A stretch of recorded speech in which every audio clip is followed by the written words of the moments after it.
Yo, what's up, everybody? It is Wednesday, March 13th. I had my first official boxing sparring session today at my gym, and it was great. I loved it, and I'm really into it. I can't wait to go to another sparring session. You know, we have a few pro boxers at the gym, and I didn't spar with them, but we have other members who have been there for a while, and I was sparring with them. So it's a lot of fun. I had my headgear, I had that protective girdle on, and we went at it. So it was cool. And I even felt, since I've been taking these boxing classes for the last 6 months, when you actually go into sparring, I mean, I just felt like my level went up after one day. I mean, it's one thing to go through drills and combinations and stuff like that, which is necessary. I mean, you have to do the drills, you have to learn the techniques, but then when you get in there and you actually put it to work in a sparring type situation, you know, that's very instructional. Anyway, let's talk about the markets. There's something interesting I want to mention, but first, it was a mixed day. Dow was up, NASDAQ was down, S&P was down. Dow gave back most of its gains. It was up about well over 100. I think it closed up about 30-something points. Today was a Social Security payment day. Yesterday was a positive net flow of, I think it was around 13 billion or something like that. Today, probably, with the Social Security payment, was a net positive flow, I would say around 28, 29 billion. So the last 2 days, Tuesday and today, that was a 42 billion net flow. Not much movement in the market. Could get something tomorrow, but the 15th, as I've been telling you guys, certain corporate tax filings are due. And I don't think it's going to be a big tax strain. I went back and I looked at 2023. We went from peak to trough in the month in terms of the fiscal flows. It was about I believe it was about a 42 billion drain. So that's not big, because what's big is like when you talk about April, you know, you're getting into, it could be 200 billion or more on that drain. So I don't anticipate a big pullback off of this March drain, but you know, we're in that window of time now where, you know, you have a drain this month, you have a big drain in April, and then you get into that proverbial sell in May and go away. And the reason for that has to do with these drains, okay? So I'm anticipating a pullback. We'll see what happens. Anyway, what I want to talk to you about is, I've been mentioning on here, you know, I keep track of a couple of sentiment indicators. One is the weekly AAII sentiment survey. That's the American Association of Individual Investors. That comes out every Wednesday night. I send out the analysis of that to my subscribers on Thursday morning. And that thing has been showing a rising trend of bullish sentiment. Of course, you look at this as a contrary indicator. When bullish sentiment, it even says on their website, you know, when bullish sentiment is high, that's when you want to be cautious. When bullish sentiment is low, when bearish sentiment is high, that's when you want to be greedy. You want to get in there and buy up as much as possible. And I think the last week we had a bullish sentiment reading. If I'm correct, I'd have to go back and look, but it was at a fairly high level, something we haven't seen in a number of months. But what has been puzzling me has been the put-call ratio. Now, for as long as I can remember, and for as long as I've been involved in the markets, I have used, and a lot of other traders have used, the put-call ratio also as a contrary indicator. The logic behind that is when the put-call ratio is below 1, in other words, like 0.95, 0.8, 0.7. That indicates more call volume compared to put volume. So you can extrapolate from that if there's more call volume, a lot of that might be investors buying calls on the assumption or the belief that the market's going to go higher.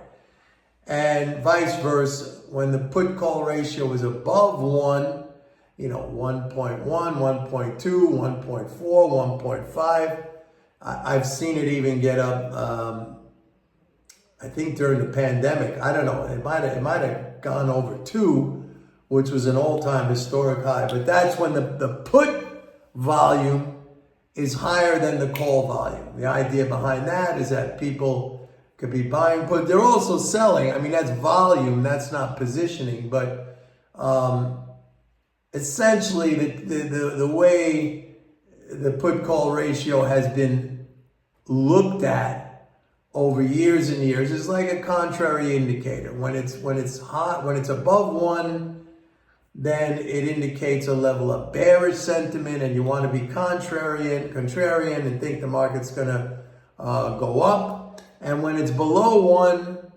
again, you look at it in a contrary fashion and you think like everybody's bullish, so the market's going to go down.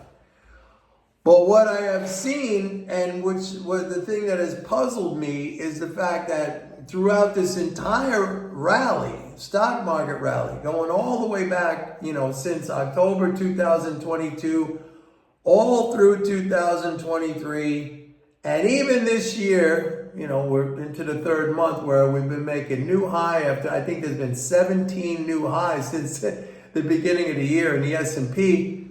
The put-call ratio has stayed elevated. We've had days above 1.0.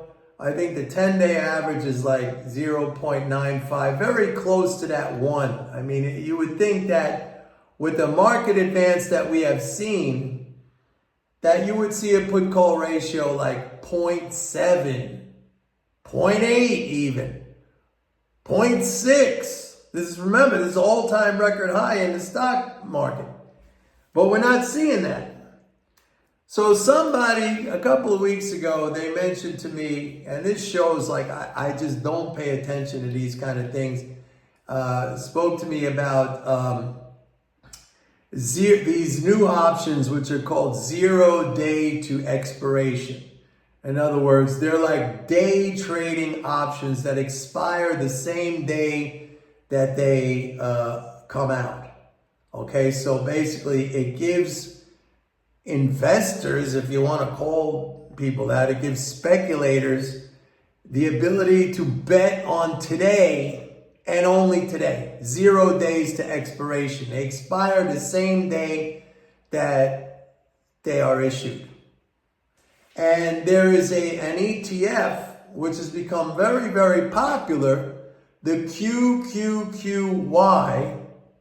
Okay, the QQQ, a lot of you might know the QQQ. That is the NASDAQ ETF. It tracks the NASDAQ.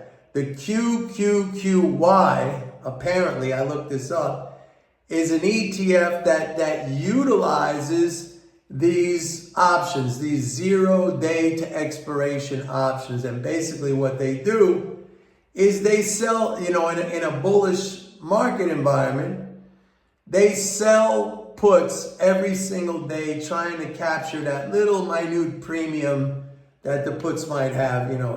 They have a little tiny premium, some little alpha, a few basis points each day.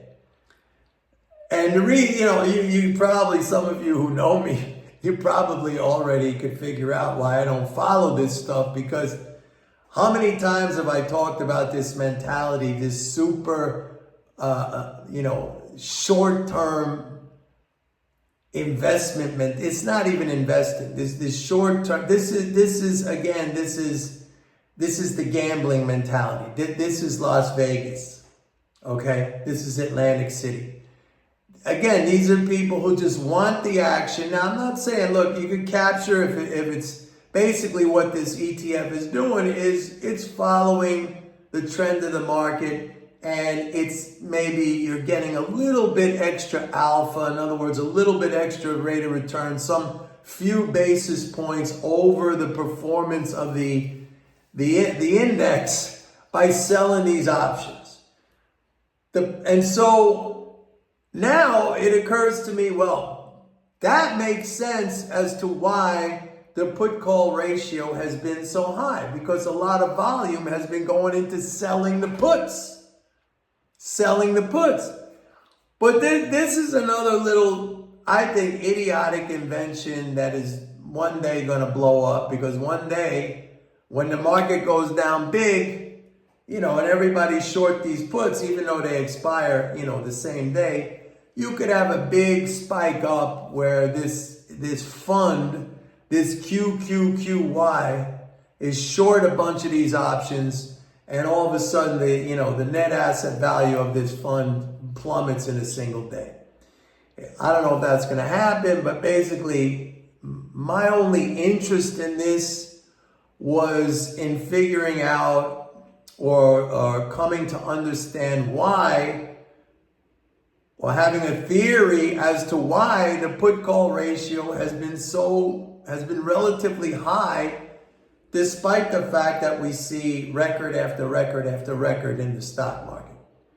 So that's what I think is going on. So the irony is that the put-call ratio, which was once a good contrary indicator, is now a good contrary indicator. In other words, when it's high, it's probably reflecting a high level of bullish sentiment, and vice versa. When it's down, we'll see what happens when it's down. But it's been high, like I said, even though the market's been, making new record after new record. Anyway, that's what I want. To me, it's just totally silly. I don't play that game. Again, I've been years and years on the floor as an independent trader on 4 different exchanges. I went through that whole phase in my career, that short-term stuff. I never really made any money doing that. I had some big years. I had some, down years. I had big months. It was like that until I finally realized that the secret to building wealth is to accumulate assets.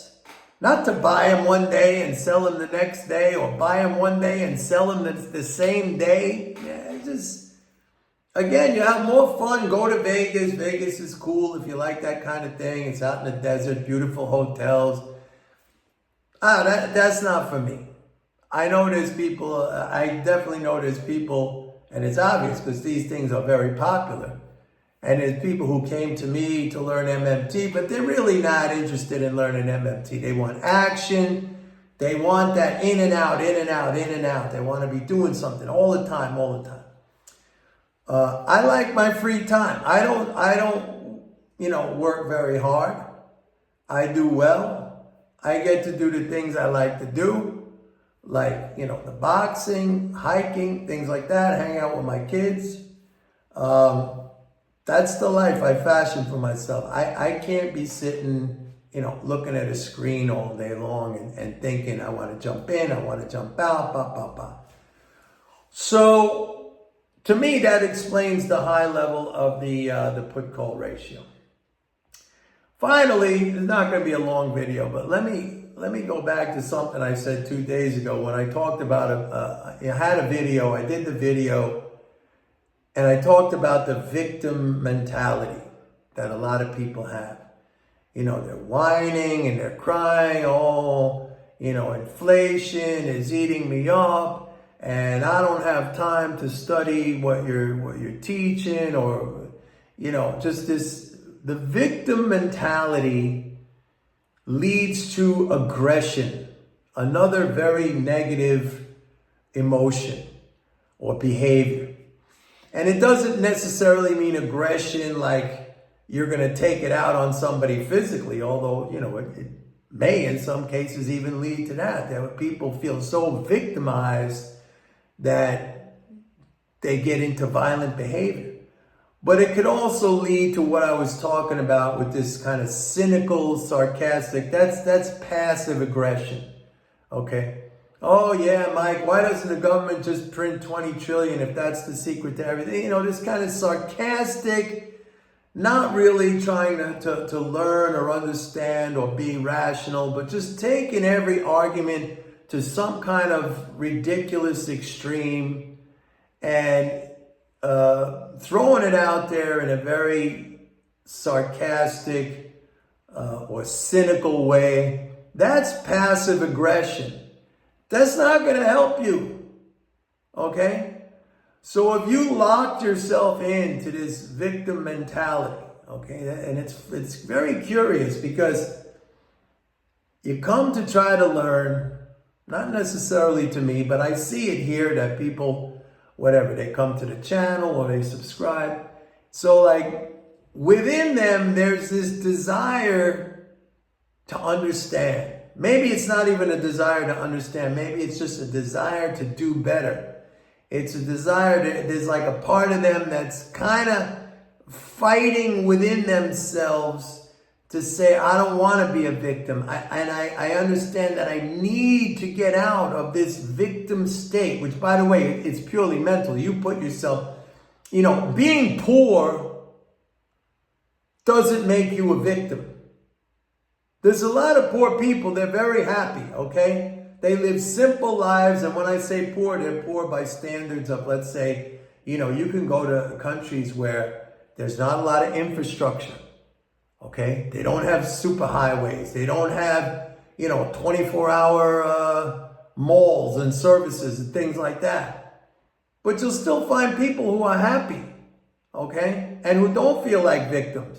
They go on with their life. They do whatever they do. Maybe they're farmers. Maybe they live in agrarian, it's a simple life, fishermen, whatever. Okay? They're not rich, but they don't feel they're victims. Victimhood is like a mental disease. It's a mental disorder. I mean, you create that in your mind, and that leads to aggression. Maybe physical aggression, but definitely passive aggression. But anyway, what I was saying is like, maybe they come to me or they watch the channel and there's something inside of them that wants to break out of that victimhood, wants to like cast it aside, better themselves. There's an interest there. There's a little ember, a little flame burning inside saying, yeah, I need to get out of this. I need to know. And then as soon as the slightest bit of effort is required, it's like, no, I'm not doing that. It's much more comfortable for me. You see, it's like that devil, that victim devil inside of them takes over and suppresses that little ember, just stomps it out. Go back to the victim mentality again. Okay, be cynical, be critical. What about poor me and the inflation? It's eating me up. Like I said in that video, you got all the tools out there. Maybe not to completely, look, I'll be honest, like there's things in life that we may not like, things that are uncomfortable, that we can fight against or try to neutralize. But maybe in some situations, we're not going to be able to neutralize it or eradicate it or turn it around 100%.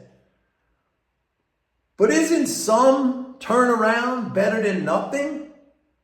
And certainly better than being in that cage, that prison you put yourself in, the victim prison.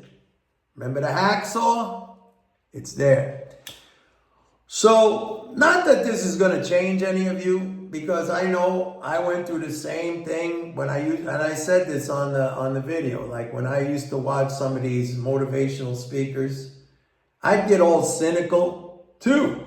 I'd say, yeah, it's easy for that guy to say, well, he gives speeches and he made all his money giving speeches. It's a sham. It's a scam, right? Just like right away, you got to denounce it. Otherwise, it creates cognitive dissonance within you. Like you can't, if you accept what that person is saying or those ideas, the victim person inside of you is going to feel very, very antagonized. It's going to feel very, very, confronted. And that's an uncomfortable feeling, because being in the victim state, that's what you know. And that's, believe it or not, that's comfortable for you. It's like I said the last time, it's like with the abusive relationship. It's harder for people to leave in most cases than it is to stay in that abuse. You have an abusive relationship with yourself. But anyway, again, I don't expect anybody to listen to this and to change. And it's not, I don't even know if it's meant for that. Why am I even saying it? It's an observation. It's just an observation. And if it helps in any way, I want you to know that I went through the same thing. And somehow, like I said last time, somehow I busted out of it. And I don't even know how. If I knew how, if I say just do this, this, and this, it was sheer will. Okay, just grit and determination and discipline. That's all I could really tell you. Anyway, that's the update for today. I know I haven't been doing a lot of MMT talks. I think these things now, there's things I'm talking about. I will get back to the MMT. There hasn't been a lot going on. I've been saying, going back months, I said the market was going to go to a new all-time high going into the February 15th peak. The Dow peaked on February, I went over this the other day, on February 23rd. The NASDAQ and the S&P on March 8th, I believe. And and then I've been saying tax train. So it's not like something changes every single day that I got it. Oh, look, some big fundamental change. As I keep telling, I said, if Biden just proposed a 7.3 trillion spending bill going through fiscal year 2025. Market's going to keep going up. So like I said yesterday, I look at corrections not to go short and to scalp, the downside. I look at corrections to sit there, wait patiently, and when it gets down, I take out my bushel basket and I load it up. Remember, wealth is about asset accumulation. It's not about buy it, sell it out again. It's about asset accumulate. This is the ownership society. They tell you that. They literally tell you that. You have to be an owner. Either own your own business or own stocks, which are small pieces of businesses, great businesses. Own your own, ownership, own real estate, something. They tell you, well, it's not even that they're telling you, which is nice of them to tell you. They're fashioning the laws and the policies. The policies is not about your salary and your wages. They're taking that away. They're taking that away. And they're happy. And they're giving it to, the capitalists, the big moneyed interests. But you could be a small version of them.